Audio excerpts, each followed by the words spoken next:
दिल्ली के विधानसभा चुनाव को मात्र 2 दिन रह गए हैं। 5 फरवरी को चुनाव होने वाला है और 8 फरवरी को इसका रिजल्ट आएगा। लेकिन सोचिए किस तरीके से जातिवादी मनुवादी लोग गुंडागर्दी करने के लिए देश की राजधानी दिल्ली की सड़कों पर उतारू हो गए हैं। सबसे पहले आप ये वीडियो देखिए।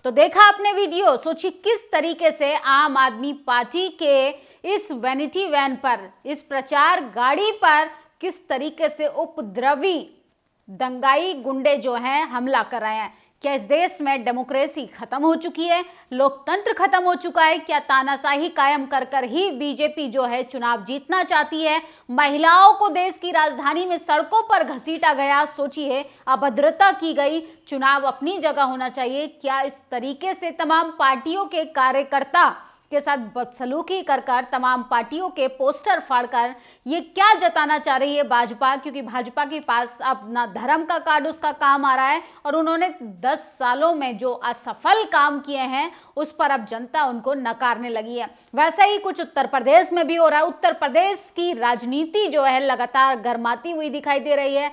योगी जी चाहते थे कि धर्म के प्रोपेगेंडे को फैलाकर फिर से उत्तर प्रदेश के आने वाले विधानसभा चुनावों में उनका वर्चस्व कायम रहेगा। लेकिन सोचिए धर्म पर जब अधर्म हावी होने लगे तो कहीं ना कहीं ऐसे लोगों को भी एक्सपोज होना पड़ता है। चारों मठों के शंकराचार्य आपस में वैचारिक मतभेद होते हुए दिखाई दे रहे हैं। क्या राजनीति जो है वो अब धर्म पर भी हावी हो रही है? जिस तरीके से आप लगातार देखेंगे कि कुछ शंकराचार्य भारतीय जनता पार्टी की भाषा बोल रहे हैं, कुछ जो है वो सवाल उठा रहे हैं महाकुंभ की प्रशासन व्यवस्था पर।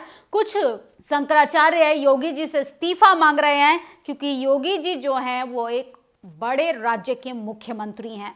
सोचिए करोड़ों करोड़ों लोगों को बुलाया जाने का निमंत्रण देना और उसकी सुविधा ना कराना, ये बेहद ही ज़्यादा लापरवाही का नतीजा है। बेहद ज़्यादा भी शर्मनाक है। जिस तरीके के वीडियो हमारे सामने आ रहे हैं, यूट्यूब की गाइडलाइन की वजह से हम आपको नहीं दिखा सकते, लेकिन सोचिए लाशों के ऊपर लाशें रखी हैं, उसके ऊपर से जनता बाहर निकल रही है, गुजरने के लिए तैयार है, लेकिन ये आंकड़े आपको कोई नहीं दिखाएगा। ये आंकड़ों पे कोई बात भी नहीं की जाएगी। कितने लोग स्नान करने आए, कितने लोग स्नान करके चले गए, कितने लोगों की स्नान करने की संभावना भी बाकी है, ये सब डेटा सरकार के पास है। सरकार के पास बेरोजगारी का डाटा नहीं, महंगाई का डाटा नहीं, महिलाओं की सुरक्षा में जो चूक हो जाती है उसका डाटा नहीं, किस तरीके से युवाओं का भविष्य अंधकार में जा रहा है इसका डेटा नहीं, महाकुंभ में कितने लोगों की मौतें हुई भगदड़ मचने से इसका भी कोई डेटा नहीं। और सोचिए प्रशासन व्यवस्था को काम पर लगा दिया है कि आखिर भगदड़ की असली वजह क्या थी। प्रशासन हाथ खड़े करने को तैयार है, सरकार हाथ खड़े करने को तैयार है। वो तो शुक्र है कि देश की जो टीवी मीडिया है, टीवी अखबारों में जो तमाम पत्रकार हैं वो अभी तक मुस्लिम कनेक्शन क्यों नहीं निकाल पाई, क्योंकि जब भी इस तरीके से सरकार से सवाल पूछा जाता है वो नेहरू, जिन्ना, पाकिस्तान, हिंदू, मुसलमान न जाने तमाम इस तरीके से अभद्र भाषाओं का इस्तेमाल करती है, लेकिन असल मुद्दों पर बात नहीं करती। और सोचिए देश की राजधानी में मात्र चुनाव के 2 दिन रह गए हैं और उससे पहले एक आम आदमी पार्टी की इस वैन पर हमला कर देना चिंता का विषय है कि जब बीजेपी सत्ता में आ जाएगी, जब बीजेपी अगर चुनाव गलती से जीत गई, जो कि नहीं जीत रही है, उसके बाद देश की राजधानी का क्या हाल होगा। उस देश की राजधानी जहां पर तमाम ब्यूरोक्रेसी वाले लोग रहते हैं, तमाम सचिव महासचिव रहते हैं, देश के तमाम एसपी डीएम के साथ साथ देश के प्रधानमंत्री, गृह मंत्री, यहाँ तक कि डिफेंस मिनिस्टर भी यहाँ रहते हैं, उसके बावजूद इस तरीके की गुंडागर्दी को अंजाम दिया जा रहा है। बेहद कानून की धज्जियां उड़ाई जा रही हैं और इस पर चारों तरफ सन्नाटा है। इस वीडियो को देखकर क्या कहोगे? ये एलईडी वाला प्रचार वाहन आम आदमी पार्टी का है।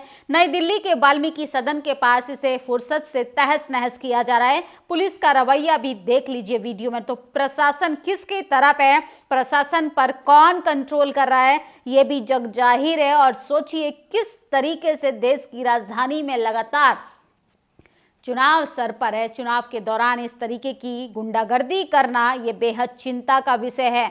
और दूसरी ओर सोशल मीडिया पर लाशों की संख्या तादाद में है और कितने लोग मरे, कितने लोगों को छुपाया गया, कितने लोगों को न जाने बहा दिया गया। इस पर धीरेन्द्र शास्त्री नाम का व्यक्ति कहता है जो लोग गंगा किनारे मरे हैं असल में वो मोक्ष को प्राप्त हो गए हैं।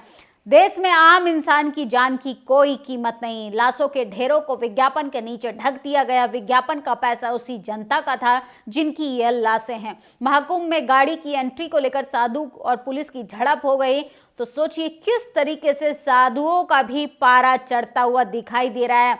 और ये ए तिवारी एडवोकेट हैं, ये कह रहे हैं कि योगी जी को मैं अपना आदर्श मानता था लेकिन जीवन की सबसे बड़ी गलती थी, कमल पर वोट देकर सबसे बड़ी गलती किया हूं। महाकुंभ में भगदड़ ने मेरी आंखें खोल दी हैं। अब मैं तीसरा विकल्प ढूंढ रहा हूं, सत्ता पक्ष और विपक्ष के कार्यशैली पर समीक्षा करना।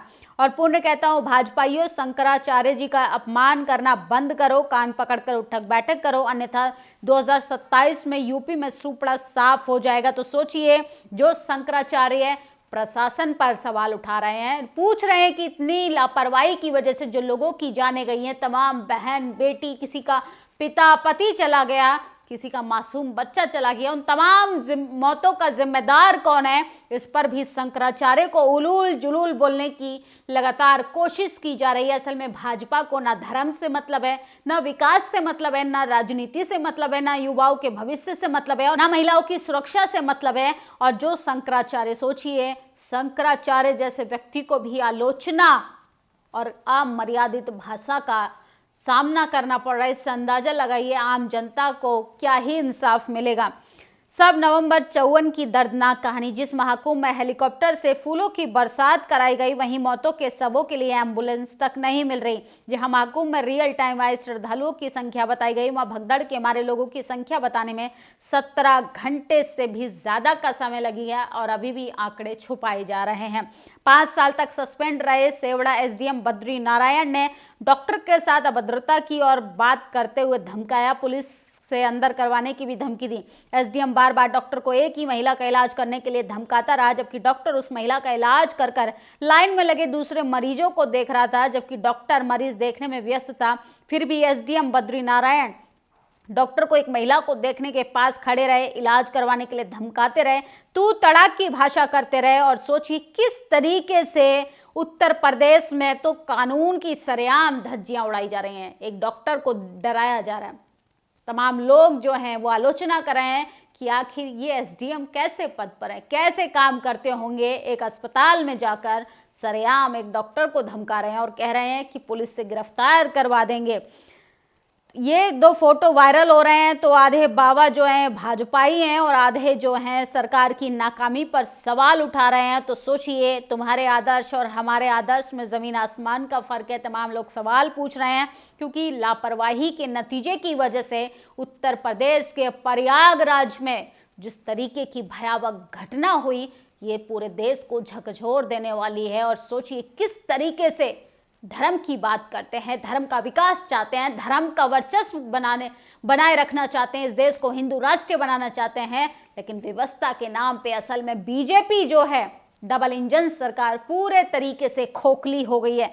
अमित शाह जी ने पूरी दिल्ली में अपने गुंडे छोड़ दिए हैं, महिलाओं पर सरेआम हाथ उठाया जा रहा है, उन्हें धमकाया जा रहा है। दिल्ली के ऐसे गुंडागर्दी पहले कभी नहीं देखी। तो सोचिए किस तरीके से देश की राजधानी में आम आदमी पार्टी के कार्यकर्ताओं पर जो है वो हमला हुआ है, उनके पोस्टर्स को फाड़ दिया गया, उनकी गाड़ियों पर जो होर्डिंग बैनर लगे थे उन तमाम चीज़ों को तोड़ दिया गया है। और आज बाबू जगदेव प्रसाद जी की जयंती है, तमाम लोग उनको याद करें। भारत का लेनिन अमर शहीद बाबू जगदेव प्रसाद जी की जयंती पर भारत रत्न देने की मांग उठ रही है। और सोचिए ये एसडीएम का वीडियो सोशल मीडिया पर वायरल हो रहा है, ये कैसे डॉक्टर को धमकाने का काम करे। जिस एसडीएम को मेडिकल का एम नहीं आता, डॉक्टर को धमका रहा है। ये जनता के नौकर हैं, थोड़ी तो मर्यादा रखो। वो अकेला डॉक्टर 250 मरीजों को अकेला इलाज कर रहा है। तो सोचिए एसडीएम को तमाम लोग कह रहे हैं कि ये सड़क छाप एसडीएम है, इनकी भाषा बेहद ज़्यादा अमर्यादित है, इनको थोड़ा संयम रखना चाहिए था। एक डॉक्टर इतने मरीजों को कैसे देखेगा? बार बार उनको धमकाना, पुलिस की धमकी देना, गिरफ्तारी की धमकी देना, ये दर्शाता है कि गुंडागर्दी अपनी चरम सीमा पर है।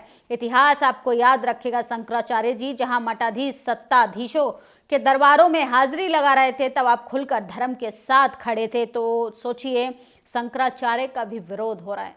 इससे अंदाजा लगाइए कि जब आपको लोग वैचारिक मतभेद के कारण एक्सेप्ट नहीं कर सकते, तो जाति के आधार पर लोग इस देश में एसपी डीएम बन जाइए आप, तब भी एक्सेप्ट नहीं करेंगे। आज बीएसपी पार्टी के नेशनल कोऑर्डिनेटर आकाश आनंद ने हरियाणा के कुरुक्षेत्र में संत गुरु रविदास जी की प्रतिमा पर अनावरण कार्यक्रम किया और उन्होंने अपने हाथ से लोगों को प्रसाद भी खिलाया। हिंदुओं को सम्मानित जगत गुरु के मुंह से ऐसा झूठ शोभा नहीं देता। अखिलेश सरकार में 1000 लोग मरे थे, सपा सरकार में रेलवे स्टेशन पर 36 लोग मरे थे कि कुंभ में जगत गुरु जी का ये बयान। गुरु जी आप धन्य हैं, ठीक बात कर रहे हैं। अभी तो महाकुंभ पर पीछे चल रहा है, मात्र 30 ही तो मरे हैं, वो भी संयोग है। तो सोचिए ये बाबा जगत गुरु हैं और हमेशा आरक्षण विरोधी, दलित विरोधी और दलित नेताओं के विरोध में बयान देते हैं, तो इनको कोई मतलब नहीं है। वहीं दूसरी ओर फर्जी बाबाओं का भंडाफोड़ कर रहे हैं और कैसे फर्जी बाबा धीरेन्द्र शास्त्री को बेहतरीन जवाब दिया। भगदड़ में मरे लोगों को मोक्ष बताने वाले धीरेन्द्र शास्त्री को अगर मोक्ष की प्राप्ति करनी है तो वो खुद भी गंगा किनारे जा सकते हैं। शंकराचार्य स्वामी अभिमुक्तेश्वर के समर्थन में उतरे परम पूज्य प्रेमानंद महाराज ने कहा, शंकराचार्य हमारे धर्म के राजा हैं, वो सनातन धर्म शास्त्र के विपरीत एक भी शब्द नहीं बोलेंगे। चारों मठों में शंकराचार्य बैठे हैं, अद्भुत विद्वान, शास्त्र के मर्मज्ञ और शास्त्र से प्रमाणित बात बोलेंगे। जो आचार्य पीठ पर विराजमान संसार चाहे उनकी निंदा करे या आलोचना, उन्हें कोई फर्क नहीं पड़ता। तो सोचिए मानवता संत का काम क्या होता है? अरे मानवता, करुणा फैलाना, नफरत भरे बयान देना। धीरेन्द्र शास्त्री का, जगत गुरु का ये बेहद शर्मिंदगी। असल में ये पॉलिटिकल बाबा हैं, ये पार्टी और जाति देखकर बयान देते हैं और कैसे लाइमलाइट में रहना चाहते हैं, जिनको मतलब नहीं है कि मासूम बच्चे, मासूम महिलाएं, तमाम लोग धर्म की आड़ में प्रयागराज की भीड़ का हिस्सा बनकर मर गए। वहां पे भगदड़ पर कोई सवाल नहीं उठा रहा है और ऐसे शंकराचार्यों की आलोचना हो रही है। ऐसे भक्तों से सावधान रहिए। और अयोध्या में जिस तरीके से दलित बेटी के साथ बर्बरता हुई है, इस पर भी सवाल उठाए जा रहे हैं। प्राइवेट पार्ट में डंडा डाल दिया, उसकी आंखें फोड़ दी, उसके हाथ पैर तोड़ दिए। दलित के लिए तो उत्तर प्रदेश जंगल राज बन चुका है, नरक बन चुका है। यही कोई बहुजन नेताओं की अगर सरकार होती तो देश का टीवी मीडिया में बैठे पत्रकार जो हैं सड़कों पर आकर तांडव करने लगते और तुरंत इस्तीफे की मांग होती। प्रयागराज में इतनी बड़ी घटना हो जाती है, उत्तर प्रदेश में कैसे 69,000 शिक्षक भर्ती धरना प्रदर्शन करते रहते हैं, महिलाएं आए दिन हत्या करती रहती हैं। महिलाओं पर जिस तरीके से लगातार सुरक्षा में चूक हो रही है। बनारस में मोदी के संसदीय क्षेत्र में बीएचयू के कैंपस में एक छात्रा का रेप हो जाता है। अयोध्या नगरी में सोचिए वहां पर दलित बच्ची के साथ हैवानियत हो जाती है। इस पर योगी का कोई इस्तीफा क्यों नहीं मांगता? पार्टी की वजह से या जाति की वजह से? आप लोग अपनी राय इन तमाम खबरों पर जरूर दें। शुक्रिया।